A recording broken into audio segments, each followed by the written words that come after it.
আসসালামু আলাইকুম। আমরা এখন একটি টপিক নিয়ে আলোচনা করব। ফিজিক্সের একটি গুরুত্বপূর্ণ টপিকস অর্থাৎ একটি কঠিন সার্কিট সলভ করার ক্ষেত্রে সহজে কিভাবে সলভ করা যায় একটি ফর্মুলা অর্থাৎ Y delta conversion. Y delta হচ্ছে একটি শেপ অর্থাৎ ৩টি রুট যদি কোনো একটা বিন্দুতে সংযুক্ত থাকে এবং এটা দেখতে যদি ওয়াই এর মতো হয়, এটা হচ্ছে ওয়াই। আর এটাকে সলভ করতে হলে অর্থাৎ কনভার্সন করে ডেল্টা ফরম্যাটে নিতে হলে কিভাবে নেওয়া যায় ওই বিষয় নিয়ে আমরা এখন আলোচনা করব। চলুন, অর্থাৎ ওয়াই ওয়াই এর মতো দেখতে একটি সার্কিট, ৩টি রোধ একটি বিন্দুতে সংযুক্ত আছে। এটাকে কিভাবে আমরা ডেল্টা ফরম্যাটে নিয়ে যাব ওইটা নিয়ে এখন আলোচনা করব। ধরেন এখানে একটা ৩টি রোধ আছে, R1, R2 এবং R3। এটাকে আমরা ডেল্টা ফরম্যাটে কনভার্ট করব। RA, RB এবং RC। এখন কিভাবে করা যায়? ধরেন প্রথমে যদি ওয়াই থেকে ডেল্টাতে কনভার্ট করি, তাহলে আর এ এর মান কিভাবে নির্ণয় করব? R A is equals to R A sorry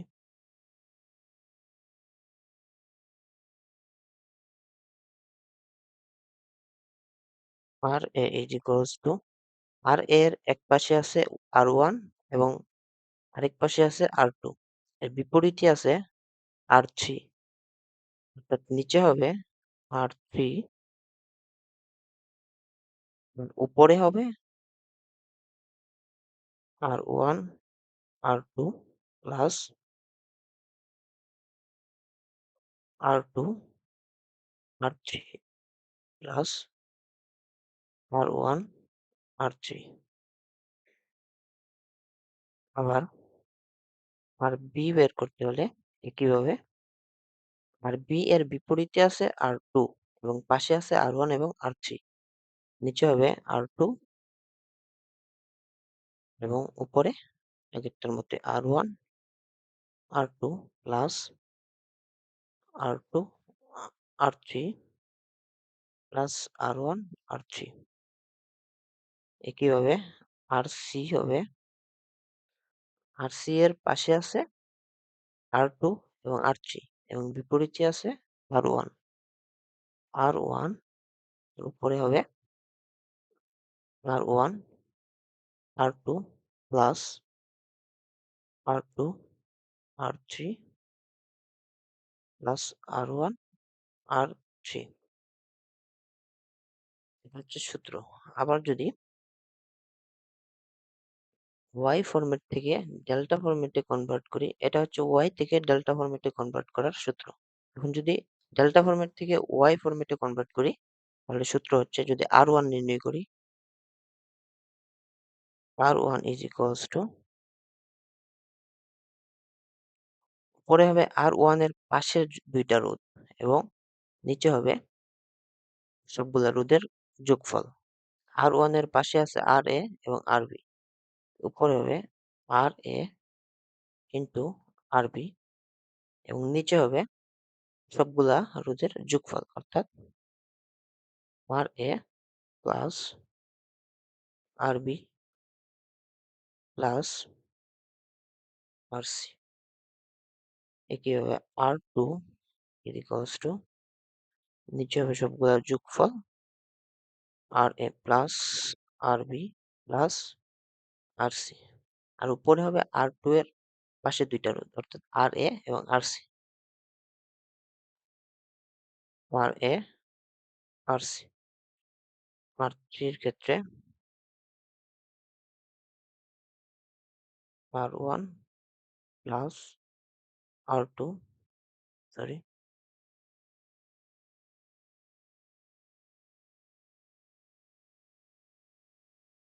RA plus RB plus RC, উপরে হবে R3 এর পাশে আছে আরবি এবং আরসি।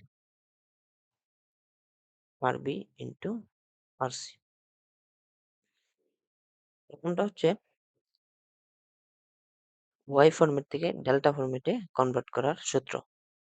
যদি R1, R2 এবং R3 দেওয়া থাকে এবং এটি ওয়াই ফরম্যাটে থাকে, ওয়াই শেপে, এবং এটাকে ডেল্টা শেপে কনভার্ট করতে হলে আর এ এবং আর বি আর সি নির্ণয় করতে হলে এটা হচ্ছে সূত্র, অর্থাৎ আর ইজ ইকুয়ালস টু আর এর বিপরীত পাশে যেটা এটা হবে নিচে, আর পাশের গুলা, অর্থাৎ বিপরীত পাশেরটা হবে নিচে, আর উপরে একটার সাথে একটা গুণ হয়ে 3 বার হবে, অর্থাৎ R1 into R2, R2 into R3 প্লাস আর R1 ইন্টু R3, একইভাবে আরবি এবং আরসি।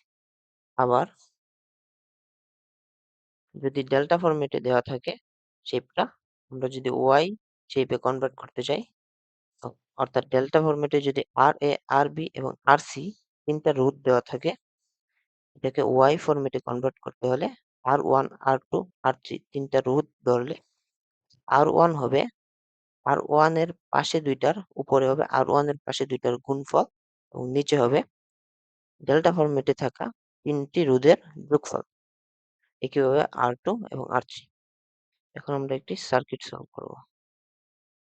ধরেন এটি একটি সার্কিট, প্রত্যেকটা রোধ দেওয়া আছে 2 ওহম, বলছে তুল্য রোধ নির্ণয় করো।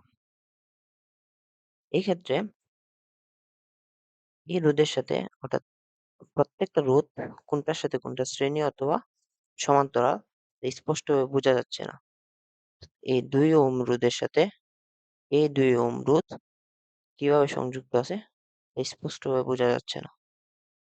অর্থাৎ দুটি রোধ যদি পাশাপাশি সংযুক্ত থাকে,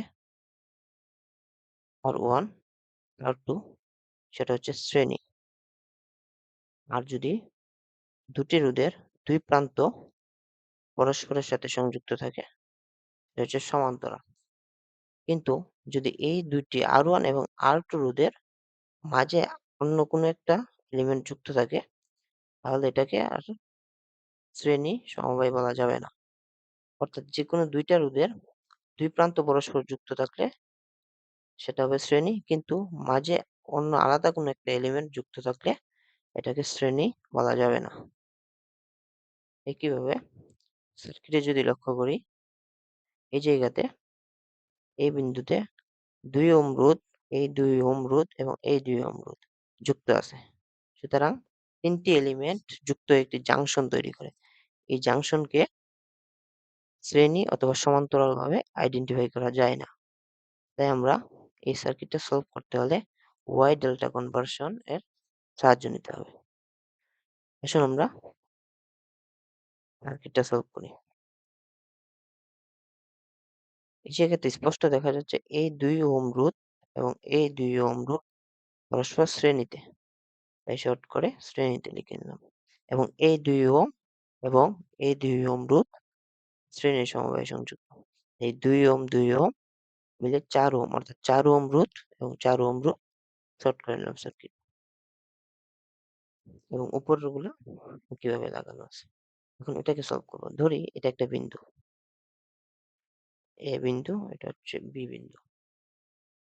এই সার্কিটটাকে যদি এ বিন্দুকে টেনে বিপরীত পাশে নিয়ে গেলে সার্কিটটা আঁকে, অর্থাৎ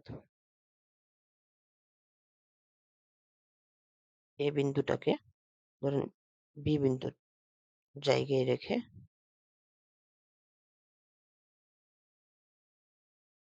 করেন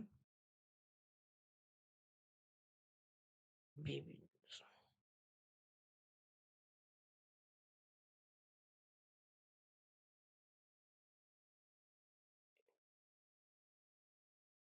এটা হচ্ছে বি বিন্দু, এটাকে জায়গায় রেখে 4 ওহম,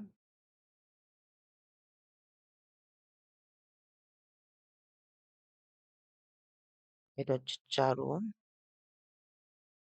এটা হচ্ছে 2 ওহম, এবং এটা হচ্ছে 2 ওহম রোধ। অর্থাৎ বি বিন্দুকে জায়গায় রেখে এ বিন্দুকে টেনে বিপরীত পাশে নিয়ে যাচ্ছে। তাহলে বি বিন্দু জায়গায় রাখলে এই যে 4 ওহম, এই ত্রিভুজটা এটাকে এটার জায়গায় রাখলে 4 ওহম হচ্ছে এইটা, আর নিচে 2 ওহম এবং পাশের 2 ওহম। এটাকে বিপরীত পাশে নিলে একটা রোধ,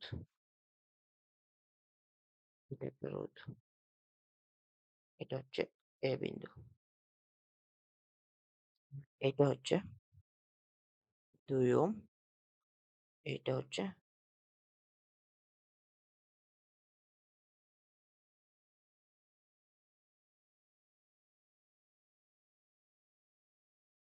এটা হচ্ছে 4 ওহম।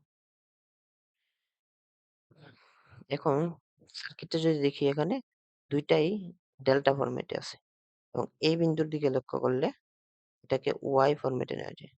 অর্থাৎ যেহেতু এইটা একটা ডেল্টা ফরম্যাট, এইটা একটা ডেল্টা ফরম্যাট। যেকোনো একটাকে ওয়াই ফরম্যাটে কনভার্ট করলেই হবে। তো ধরি এই ডেল্টা ফরম্যাটটাকে আমরা ওয়াই ফরম্যাটে কনভার্ট করব। অর্থাৎ ওয়াই শেপে নিয়ে যাব।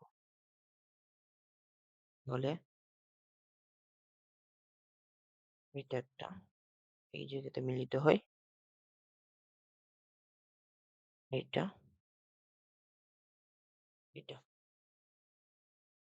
ধরি এটা হচ্ছে R1, R1, এটা হচ্ছে R2, এটা হচ্ছে R3, এটা হচ্ছে R2। R1 নির্ণয় করলে দাঁড়ায় R1 is equals to, আমরা এর আগেই দেখে আসছি, যদি ডেল্টা থেকে ওয়াই ফরম্যাটে কনভার্ট করতে চাই তাহলে R1 is equals to উপরে হবে পাশের দুইটার গুণফল এবং নিচে হবে ডেল্টা ফরম্যাটে থাকা 3টি রোধের যোগফল। তাহলে R1 হবে পাশের দুইটার গুণফল 4 into 2, 4 into 2, নিচে হবে সবগুলার যোগফল 2, 2 এবং 2, 4, 2 plus 2 plus 4 is equals to 8 by 8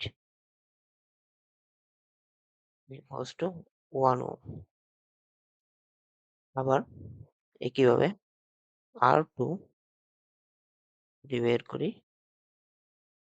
নিচে হবে 3টার যোগফল 2 plus 2 plus 4, উপরে হবে R2 এর পাশে 4 এবং 2, 4 into 2,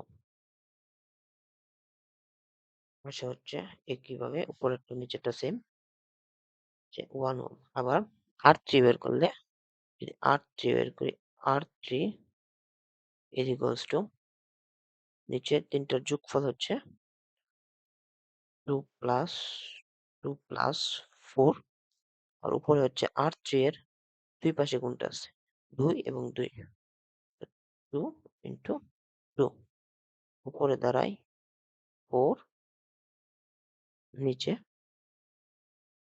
8 equals to half, 1 by 2। এখন যদি আমরা সার্কিটটাকে সুন্দর করে লিখি, ধরেন এইটা এখন বাদ দিলে এবং এইটা বাদ দিলে, এটা যদি বাদ দিই, এখন সার্কিটটা সহজ হয়ে গেছে। R1 এর মান পেলাম 1 ওহম, R2 1 ওহম এবং R3 হাফ ওহম। এখন এই যে R2 এবং এই 2 ওহম শ্রেণী সমবায়ে যুক্ত এবং R3 এবং এই 4 ওহম শ্রেণী সমবায়ে যুক্ত। এখন